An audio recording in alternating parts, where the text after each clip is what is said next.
Dunia kembali dikejutkan oleh munculnya kasus hantavirus. Virus yang dikaitkan dengan hewan pengerat ini menjadi sorotan setelah sejumlah kasus dilaporkan di kapal pesiar dan menyebabkan korban jiwa. Meski tergolong langka, hantavirus bukanlah ancaman sembarangan. Tingkat fatalitasnya cukup tinggi, sehingga mustahil untuk diremehkan. Sekilas gejala menyerupai flu biasa, namun dalam kondisi tertentu, virus dapat mengakibatkan gangguan pernapasan akut serta kerusakan ginjal. Organisasi Kesehatan Dunia WHO memperingatkan, pada kasus berat angka kematian hantavirus bisa mencapai 30 hingga 40%. Orang yang terpapar hantavirus akan mengalami gejala awal seperti demam, nyeri otot, dan sesak napas yang harus diwaspadai sejak dini. Ya, untuk membahas hal ini lebih lanjut, kita telah terhubung langsung dengan Profesor Dr. Mas Dalina Pane, selaku Profesor Riset dari BRIN. Kita langsung sapa. Selamat siang, Bu Masda. Assalamualaikum, apa kabar di sana, Ibu? Selamat siang, Bang Andrew. Alhamdulillah di sini kabarnya baik. Alhamdulillah dalam keadaan baik ya. Kita langsung saja membahas tentang virus hanta yang sedang ramai dibahas di sana-sini karena ada 3 penumpang dari kapal pesiar MV Hondius yang meninggal dunia karena virus hanta ini. Ini boleh diceritakan lebih jelas dan detail. Mungkin masih banyak pemirsa kita di rumah yang masih belum mengerti sebetulnya apa virus hanta dan mengapa virus ini bisa begitu dahsyat, bisa membuat orang meninggal dunia. Ya, hantavirus itu merupakan salah satu virus zoonotik. Jadi virus yang bisa menular dari hewan ke manusia. Dia merupakan satu genus. Spesiesnya di bawahnya itu ada sekitar 300-an. Tapi tidak semuanya kemudian virulen.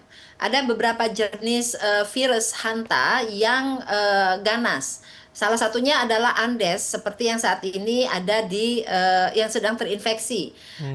Daerah terjangkitnya itu di Argentina dan Chili, sehingga kapal yang berasal dari wilayah tersebut ketika ada penumpang yang terinfeksi, maka penumpang-penumpang di sekitarnya itu juga bisa tertular karena Andes itu penularannya dari orang ke orang atau human to human. Jadi ini yang saat ini terjadi.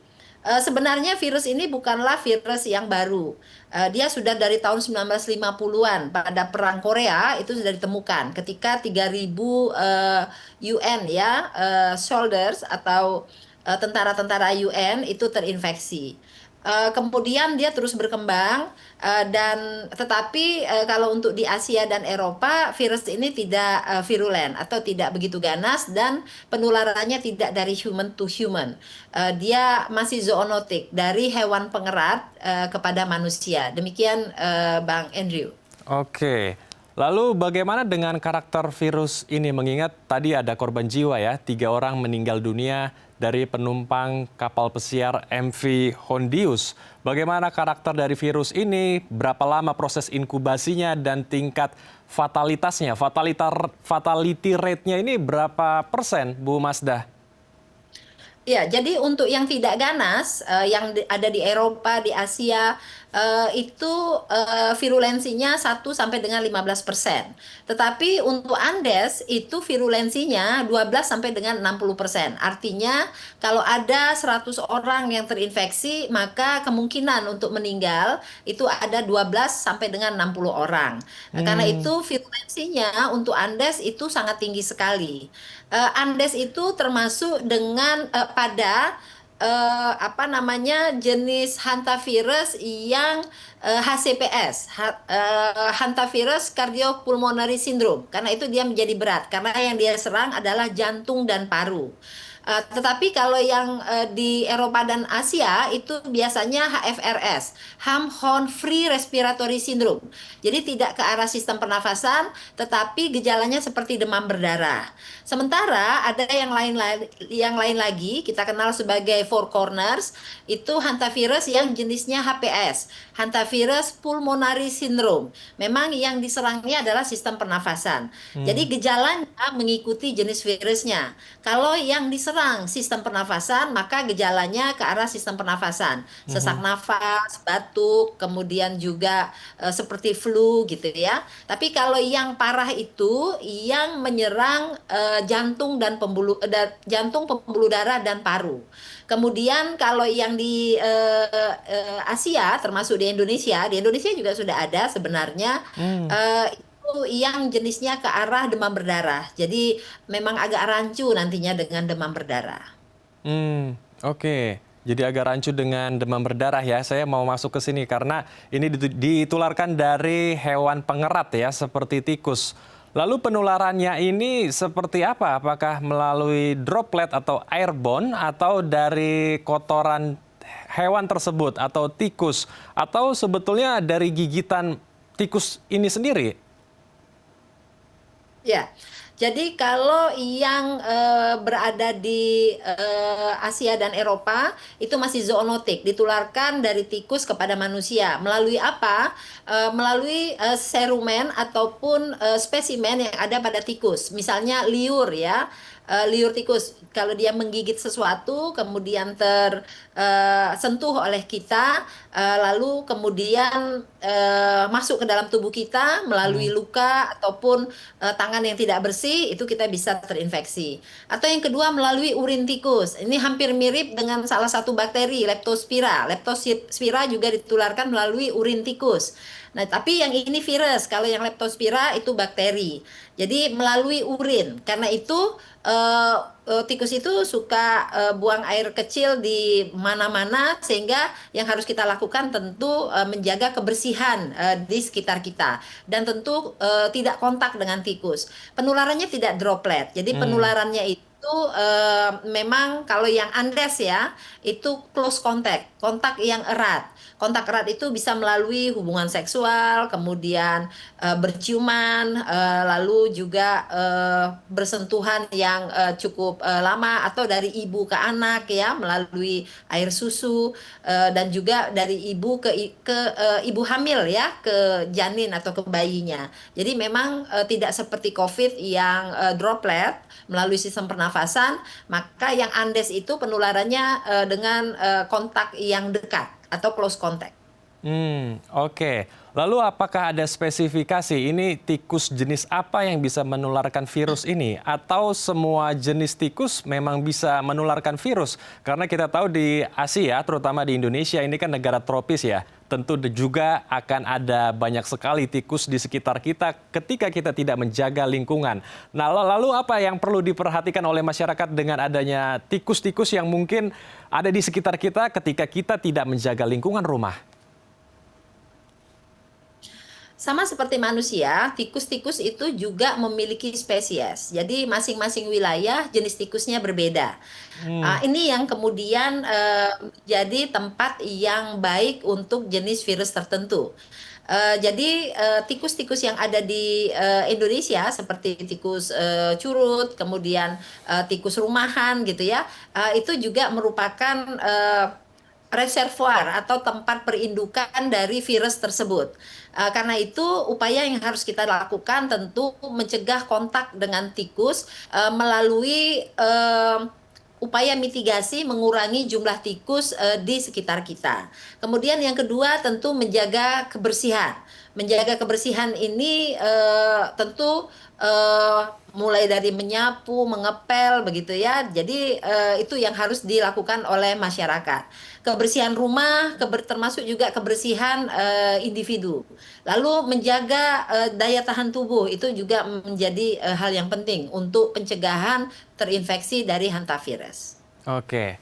Saya juga ingin mengetahui sebetulnya gejala awalnya ketika seseorang sudah terpapar oleh virus ini apa saja, Bu? Karena kan gejalanya mirip dengan flu biasa, tetapi side effect-nya atau efek sampingnya ini berbahaya sekali, mematikan, Bu Masda. Tapi ditahan ya, Bu, kita akan bahas usai jeda.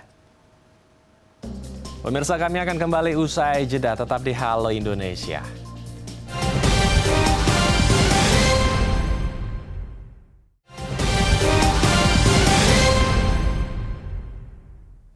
Terima kasih pemirsa, Anda masih bersama kami di Halo Indonesia. Kita akan lanjutkan diskusi hangat kita bersama dengan Profesor Dr. Masdalina Pane selaku Profesor Riset dari BRIN. Bu Masda, melanjutkan pertanyaan saya di segmen sebelumnya. Jadi apa saja gejala awal ketika seseorang sudah terpapar oleh virus Hanta ini? Mengingat gejala awalnya ini mirip dengan flu biasa, namun mungkin dampaknya sangat luar biasa karena bisa sampai menelan korban jiwa. Ya, jadi tadi kita sudah jelaskan bahwa ada 3 jenis gejala pada hantavirus. Sebagaimana penyakit-penyakit virus lainnya, gejala utamanya biasanya demam. Demamnya lebih tinggi dibanding demam yang disebabkan karena bakteri. Berapa demam yang tinggi itu? 38,5 sampai dengan 40-41 derajat. Kemudian yang kedua itu terkait dengan jenis virus hantanya. Kalau yang Andes karena dia ke cardiopulmonary syndrome, maka gejalanya ke arah jantung dan paru. Jadi sesak nafas mungkin menjadi gejala yang penting dan gagal jantung juga merupakan gejala yang penting. Kemudian kalau yang di Asia termasuk di Indonesia yang masuk di HFRS, Ham-Horn Free Respiratory Syndrome. Karena dia free respiratory syndrome maka gejala pernafasannya tidak ada. Gejalanya mengarah seperti demam berdarah. Jadi kalau demam berdarah mungkin ada perdarahan ya sedikit begitu, tapi tidak ke gangguan pernafasan. Kemudian ada yang four corners itu hantavirus pulmonary syndrome. Nah ini yang gejalanya seperti flu. Nah jadi itu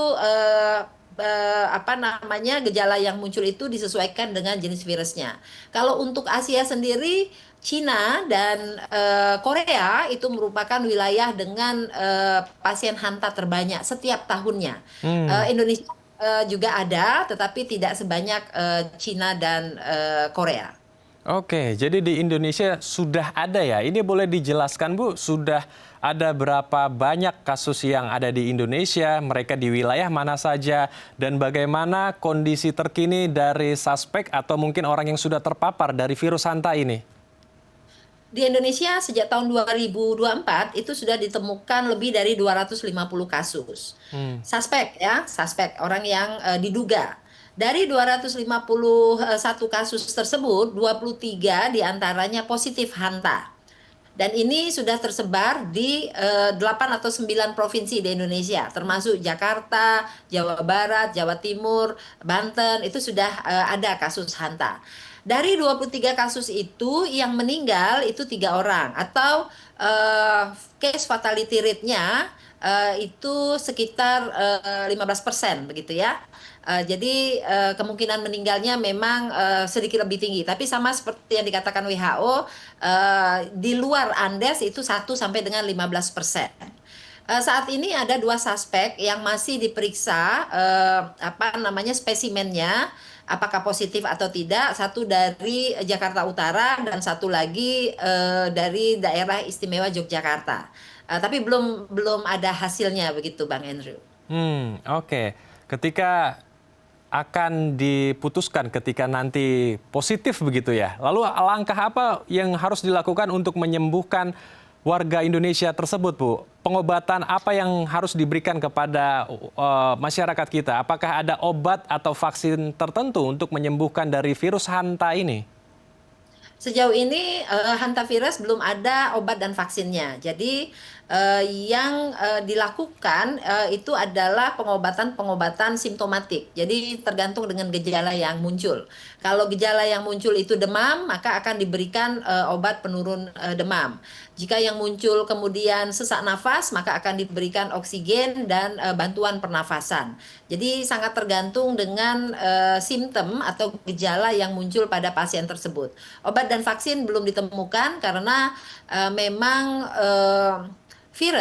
penyakit-penyakit virus itu agak sulit menemukan obat dan vaksinnya. Oke. Untuk menekan penyebaran atau penularan virus ini, apakah pemerintah juga harus melakukan testing, tracing, dan surveillance, Bu Masda? Ya, tentu saja surveillance khusus Hanta itu penting untuk terus dilakukan. testing dilakukan pada suspek, mereka yang memiliki gejala, tidak untuk seluruh penduduk. Kemudian itu tugas pemerintah untuk melakukan surveillance secara ketat terhadap hantavirus. Terutama pada mereka-mereka yang baru berjalan atau datang dari daerah terjangkit. Saat ini daerah Argentina, Chili itu merupakan daerah-daerah terjangkit. Maka mereka-mereka yang datang dari daerah tersebut pada satu masa inkubasi itu harus diamati. Berapa masa inkubasinya? Masa inkubasi terpendeknya 1 minggu, terpanjangnya bisa sampai 45 hari. Atau masa inkubasi rata-rata antara 18 sampai dengan 21 hari, sampai dengan 3 minggu. Itu yang harus menjadi fokus. Nah, untuk masyarakat sendiri tentu berperilaku hidup bersih dan sehat itu menjadi tantangan besar bagi kita. Jangan bersentuhan dengan hewan-hewan pengerat, kemudian juga terus menjaga kebersihan rumah dan kebersihan pribadi. Terus mencuci tangan dan menjaga protokol kesehatan.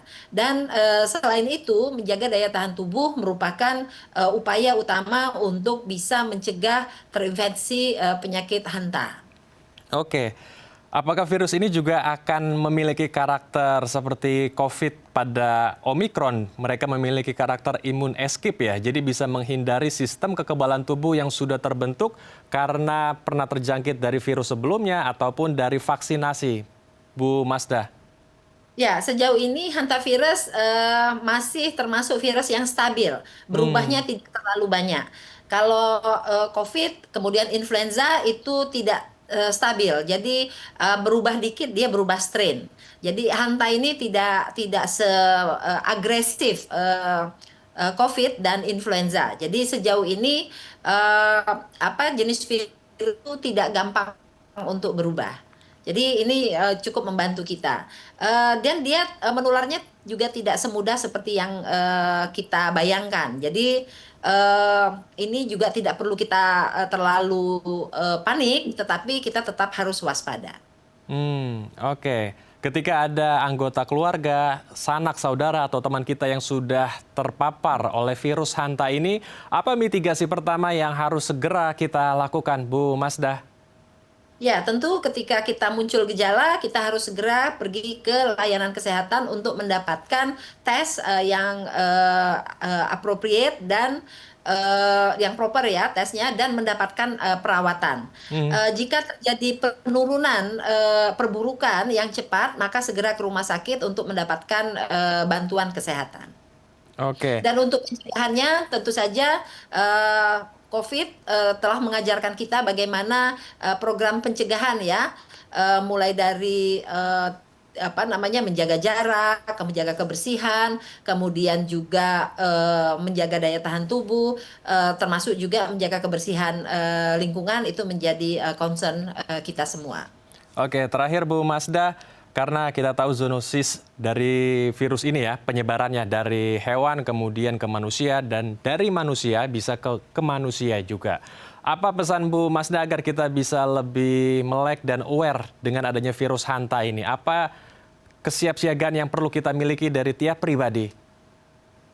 Ya, jadi untuk pribadi tentu menjaga perilaku hidup bersih dan sehat itu menjadi prioritas utama. Kemudian yang kedua, menghindari kontak langsung dengan tikus, dan upaya mitigasi adalah mengurangi populasi tikus di sekitar kita. Yang ketiga adalah menjaga kebersihan rumah, kebersihan keluarga, dan menjaga daya tahan tubuh anggota keluarga. Itu yang menjadi prioritas kita.